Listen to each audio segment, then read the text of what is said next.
Assalamualaikum warahmatullahi wabarakatuh. Salam sejahtera. Jadi kita sambung lagi kita punya tutorial. Okey, kali ini saya akan kongsikan tentang machining island secara konvensional.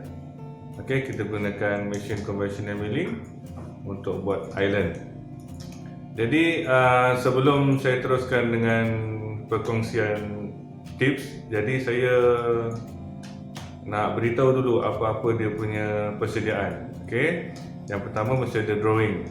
So drawing untuk buat island kalau boleh berbeza daripada buat drilling. Contohnya macam satu core plate ataupun cavity plate yang ada island, jadi akan ada dimension untuk setiap lubang dan juga ada dimension untuk island.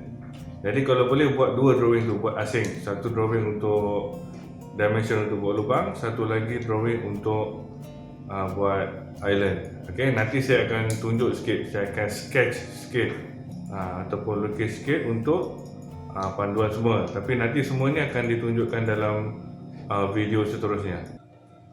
Okey, antara perkara-perkara yang mesti kena ada, okey, dia punya drawing, kemudian kita pilih tools yang akan kita gunakan.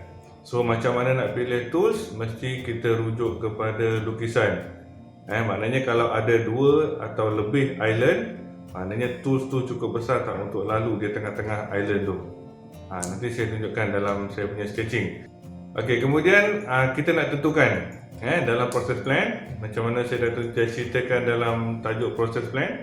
So macam mana kita nak plan, nak mulakan proses mengisar tu, nak milling tu. Okey, bahagian mana kita nak potong dulu. Okey, kemudian bahagian mana pula, Okey, bila kita salah tentukan step, jadi masalah nanti untuk kita nak buat pengukuran. Okey, nak gunakan alat dan nak buat pengukuran tu nanti susah. Jadi bila saya ceritakan nanti, fahamkan dia punya cara supaya kita dapat teknik yang betul dalam buat island secara konvensional. Okey, sebagai contoh, ni saya ada buat sketching sikit. Ini yang saya katakan contoh drawing untuk island machining. Okey, jadi kita perlukan koordinat. Perlukan koordinat kedudukan di mana island tu duduk. Kemudian kita perlukan size dia. Okey, maknanya saya nak kena tahu size dia. Katakan kita buat 25 kali 40 dengan dia punya thickness T sama dengan, katakan kita buat 5 mm. Okey, maknanya saya punya kedudukan, kemudian saya punya size island. Okey, yang ni saya perlukan untuk dapatkan kedudukan island daripada datum. Okey, bila dah ada drawing, so kita set kita punya plate ataupun kita punya komponen dekat mesin ikut drawing. Mesti ikut datum. Kalau kosong-kosong dari dekat sini, kat sini lah sama dengan mesin sebelah kiri. Jadi nanti kita nak baca senang. Okey, kemudian kita seterusnya kita nak tentukan proses. Okey, bahagian mana nak mesin dulu, bahagian mana nak mesin kemudian. Okey, untuk kat sini saya share. Okey, benda yang sama saya ajarkan kepada pelajar-pelajar saya share. Tapi kalau mana-mana tempat ataupun ada tuan-tuan ada sendiri kemahiran yang lebih baik, tinggalkan pendapat saya. Okey, gunakan pendapat yang lebih baik. Okey, untuk yang ni saya kongsikan. Yang pertama, okey, kita potong bahagian ni. Kita milling bahagian ni. Okey, ni nombor 1. Okey. Okey, maknanya ni kita akan milling pertama. Ini kita set kita punya tool, kita masukkan separuh tool macam biasa, set 0 point. Kemudian kita pergi bahagian ni, kemudian kita pergi bahagian ni dan kita milling. Okey? Okey, kenapa saya mulakan potong di bahagian ni dulu?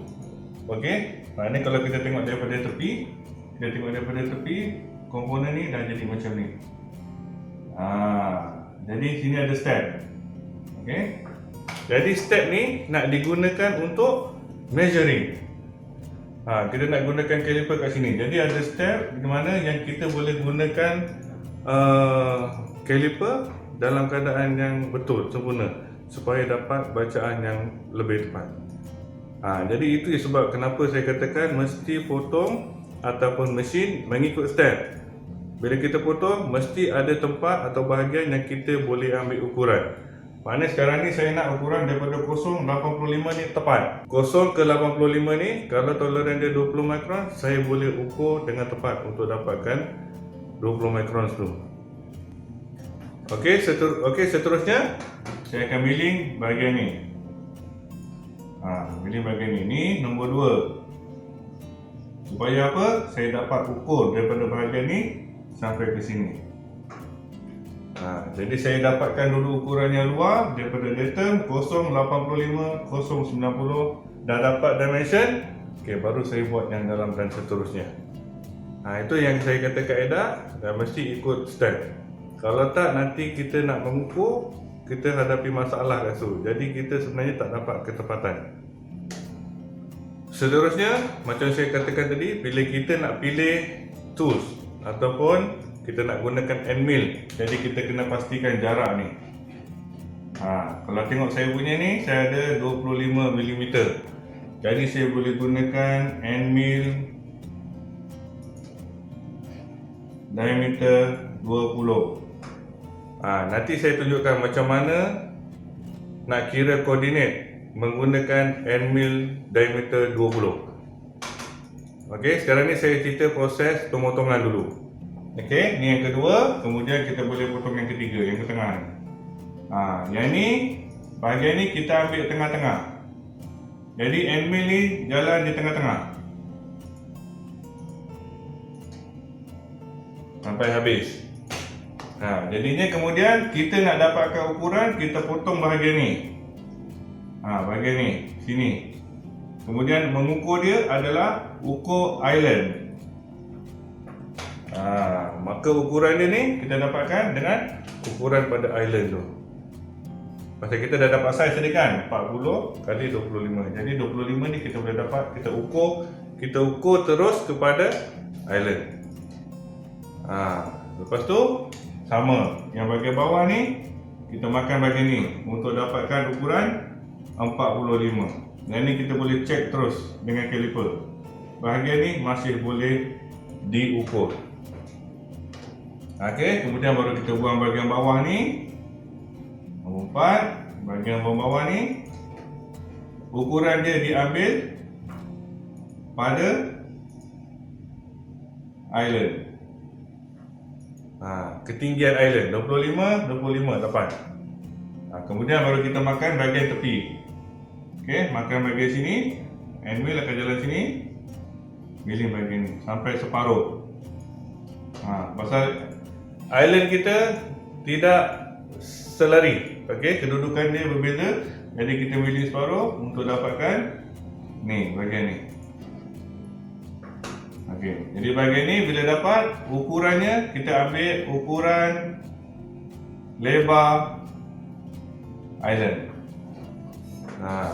Jadi kita potong sini, kita dah dapat ukuran lebar island. Kita dah tak perlu nak mengukur lagi daripada datum. Bila dia dah ada kiri dan kanan, kita dah dapat size dia, kita terus ukur pada island. Maknanya kalau kedudukan daripada awal tu memang tepat, automatik dia akan tepat daripada datum. Okey, itu proses plan untuk machining. Maknanya yang mana dulu dan yang mana kemudian. Seterusnya saya akan terangkan kaedah macam mana nak dapatkan koordinat untuk tools. Okey, kita gunakan end mill 20. So faham baik-baik, ni dua benda yang berbeza. Yang pertama tadi proses plan ataupun turutan mana dulu dan kemudian. Sekarang ni yang saya nak terangkan, nak dapatkan koordinat untuk end mill diameter 20. Okey, saya bagi contoh. Maknanya kita gunakan end mill 20, bila kita set 0 point, automatik end mill akan duduk macam ni. Dia duduk dekat center pasal dia dikira daripada center tools. Jadi kalau kita ambil daripada sini, kita pergi kepada 85, end mill akan duduk sini. Nampak? Kalau kita baca pada koordinat 85, maka bahagian ni akan kena mesin. Habis. Kita punya island habis. Jadi macam mana dia? Maknanya kita kena setiap koordinat yang keluar, kita kena tambah separuh diameter tools. Maknanya kita pakai diameter 20, kita tambah lagi 10. 10 tu separuh diameter tu. Maknanya kita letak koordinat yang pertama. Okey. Tools akan pergi sini. Kalau kira daripada center, maka ini ialah 95. Sini 85. Saya terangkan. Sini 85 garisan pada poket. Okey, jadi bila 95, angle akan jalan kat sini. Nampak? Ini kena jaga. Ini yang selalu silap, dia lupa nak masukkan, nak tambah separuh diameter angle. Tu jadi sebenarnya island tu dah habis dah kena milling. Okey, begitu juga bila ke kanan. Ke mana pun dia sama. Okey, bila ke sini kita nak makan angle nak keluar, dia jalan sebelah kanan, maka tambah sini 10 mm lagi. Kalau sini 90, maknanya koordinat ni adalah 100. Sebab tu saya sketch. Jadi tengok, dengar dan tengok sketching supaya faham.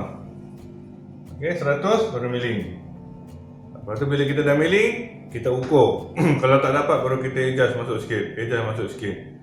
Ataupun nak allowance dulu 100.1, 100.2 keluar, boleh milling dulu. Kemudian baru ukur, baru dapatkan ketepatan.